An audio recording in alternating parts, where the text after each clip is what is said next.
মানে সমন্বয়ক হয়ে কি এদের জ্বালা হয়ে গেল?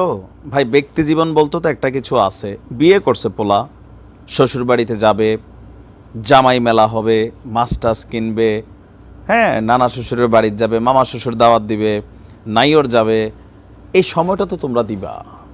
বেচারা বিয়ে করতে না করতেই তোমরা যেমনি ডাকাডাকি শুরু করছো, যেই স্লোগান দিচ্ছ, এই স্লোগানে এই বেচারার সমন্বয়ক পদ তো আর এখন নাই, তবে তোমরা তারে শেষ করে দিবা, নমুনাটা এরকমই হচ্ছে। আচ্ছা, এখন কি আসলে সার্জিসের বিয়ের পর থেকে কি শুরু হয়েছে? একটা কঠিন পরিস্থিতিতে কিন্তু বিয়ে করছে সার্জিস।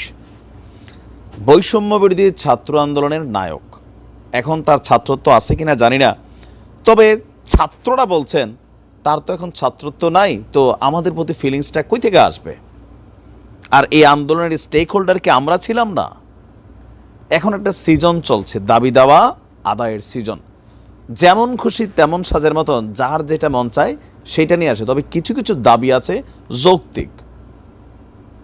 তোমরা লাইফ সেটেল করে ফেলতেছো, তোমরা এটা করতেছো সেটা করতেছো, এগুলা হিংসামূলক কথাবার্তা। তোমাদের দাবি যৌক্তিক, তবে এরকম দাবি যদি ঘরে ঘরে ওঠে তখন পরিস্থিতি কোন দিকে যাবে? যেহেতু ছাত্র সমন্বয়ক, সো সেই জায়গায় সার্জিসের ডাকটা আসলে পড়ে গেছে। তবে আমিও কিছুটা আশ্চর্য, সার্জিসের বিষয়টা বসলাম, হাসনা তো অনুপস্থিত, আমাদের আসিফ নাহিদ তারাও কথা বলছেন না, কেউ বলছেন তারা তো এখন ছাত্র নাই। সো তারা ছাত্রদের ফিলিংসটাকে বুঝবে। আমরা কথা বলছি সরকারি তিতুমির কলেজের যে স্টুডেন্টসরা গত 3-4 দিন যাবৎ আন্দোলন করছিল, আজকে এক দফা আন্দোলন নেমে আসছে। তবু এই এক দফার ওই এক দফার মধ্যে পার্থক্য আছে, যার কারণে সরকার এত কনসার্ন করে না, কয় রাজপথে তোমরা চিল্লাবে, আমি কিন্তু তোমাদের কর্তৃকে নিয়োগকৃত সরকার। সরকারি তিতুমির কলেজকে বিশ্ববিদ্যালয়ে রূপান্তরের এক দফা দাবিতে অনির্দিষ্টকালের জন্য আমরণ অনশন এবং Barasat barricade two north city কর্মসূচি চালিয়ে যাওয়ার ঘোষণা দিয়েছে গেল রাত্রে আপনার কলেজের শিক্ষার্থীরা। এখন তাদের দাবি যে কথা একটাই, কি এই সরকারি কলেজকে তোমরা বিশ্ববিদ্যালয় ঘোষণা করে দিতে হবে। এমনকি ক্ষোভ নিয়ে তারা বলছেন যে 7 দফা দাবি থেকে সরে আসছি, only one and only one দাবি, আর তা হলো বিশ্ববিদ্যালয়ের স্বীকৃতি। দাবি আদায়ে অনশন এবং Barasat barricade two north city কর্মসূচি চালিয়ে যাওয়া হবে। এখন আমরণ অনশনে এই দেশে আমি অনেক দেখছি, মরতে দেখি নাই কাউরে। আসলে কি পোলাপাইন না খাই এরকম শুয়ে থাকে? অলরেডি কিন্তু শুইয়া শুইয়া 4-5 জন অসুস্থ হয়ে হাসপাতালে ভর্তি হয়ে গেছে। গতকালকে রাত্রে 8:15টার দিকে তিতুমির কলেজের প্রধান ফটকের সামনে এক সংবাদ সম্মেলন করেছে তিতুমির কলেজের রাষ্ট্রবিজ্ঞানের শিক্ষার্থী মুক্তার। শিক্ষা মন্ত্রণালয়ের যে বিবৃতি আছে সেটাকে প্রত্যাখ্যান করে তারা বলছে, তিতুমির কলেজকে বিশ্ববিদ্যালয়ের দাবিতে আমাদের এক দফা দাবি ঘোষণা, সেটা হলো মন্ত্রণালয়ের দায়িত্বশীল কোনো কর্মকর্তা এখানে এসে আমাদের বলবেন আপনাদের দাবি মেনে নেওয়া হচ্ছে। আজ থেকে তিতুমির কলেজকে বিশ্ববিদ্যালয় হিসাবে ঘোষণা করা হলো, তারপর আমরা রাজপথ ছেড়ে পড়ার টেবিলে ফিরে যাব। এখন কথায় কথায় এত রাজপথ দখল করলে রাজপথে যারা ভাত খায়, আই মিনস রিক্সা চালক, অটো চালক, ড্রাইভার, সাধারণ মানুষ, তারা কিন্তু আস্তে আস্তে বিরক্ত হচ্ছে যে আজকে এই জায়গায় আন্দোলন, কালকে ওই জায়গায় আন্দোলন। এখন ছাত্রদের বক্তব্য কি, এই রাজপথে নাইমেই তো শেখ হাসিনারে সরাইছি, দাবি আদায়ের একমাত্র কৌশল হচ্ছে রাজপথ ব্লক করতে হবে, সুতরাং যে কোনো দাবি রাজপথেই খেলাটা হবে। তো তিতুমিরের বক্তব্য হচ্ছে যে বিশ্ববিদ্যালয় রূপান্তরের দাবিতে আমাদের ভাই বোনরা আমরণ অনশন চালিয়ে যাচ্ছেন, কিন্তু রাষ্ট্রের কোনো মাথা ব্যথা নাই। হুইজ রাষ্ট্র? ডক্টর ইউনূসিস রাষ্ট্র, আসিফ নাহিদরা হচ্ছে রাষ্ট্র, হাসনাত সার্জিসরা হচ্ছে রাষ্ট্র।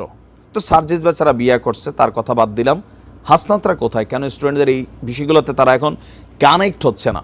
তবে তারাও চিন্তায় আছে যে একটারে যদি মাইনা নেই তাহলে তো ভাই কথায় কথায় কালকে আবার প্রত্যেক কলেজ, যেমন 7 কলেজের ভেজাল গেল, এখন আসছে তিতুমির, কালকে আবার আরেক কলেজ আসবে, আমাদের সরকারি তো ঝামেলায় পড়বেন। কি হাসনাত সম্ভবত ফেস দ্য পিপলের একটা প্রোগ্রাম বলছিলেন যে মানে এতগুলো আন্দোলন, কথায় কথায় এইভাবে রাজপথে নামা বা এত আন্দোলন, এটা তো সরকারে অস্থিতিশীল করছে ভাই।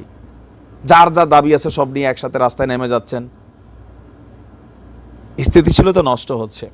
তবে আমার মনে হয় যেহেতু বৈষম্য বিরোধী ছাত্র আন্দোলনের মাধ্যমে এই সরকার মানে ক্ষমতায় আসছে, ছাত্রদের যে কোনো দাবি দেওয়া আন্দোলনকে টেকনিক্যাল ওয়েতে হ্যান্ডেল করতে হবে। এবার হোক সেটা আসিফ নাহিদদের বেলায়, তবে কেউ কেউ বলছেন যে তারা কিভাবে যাবে, সাহসী তো করে না।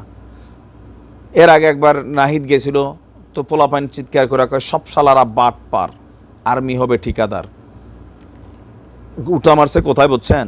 তো মান সম্মান রেখার ওদিকে যায় না এখন। সর্বশেষ গেল হাসনাত আবদুল্লাহ, এসেছে রে এসেছে, ফুটেজ খুর এসেছে। এরকম বক্তব্য দিলে কেমনে যাইব? পোলাপাইনেরও দোষ নাই, কিন্তু পরিস্থিতি কোথায় যাচ্ছে আসলে? শিক্ষা মন্ত্রণালয়ের দায়িত্বে যারা আছেন তারা এগুলো নিয়ে একটু ভাবেন। আর যারা ছাত্রদের সমন্বয়করা আছেন, রাজনীতির জায়গায় রাজনীতি করবেন ঠিক আছে, কিন্তু ছাত্রদেরকে আপনারা কিন্তু হাতে রাখতে হবে, নয়তো রাজুতায় বলে ডাক দিলে পোলাপাইন কিন্তু পাবেন। এমনি পোলাপাইনের অভিযোগ কোনটা? কোনো কিছু হইলে ভাই রাজুতায় ডাক দেন, একের পর এক বিয়া শাদী করতেছেন, কই দাওয়াত তো দিচ্ছেন না, যে পোংটা পোলাপাইন।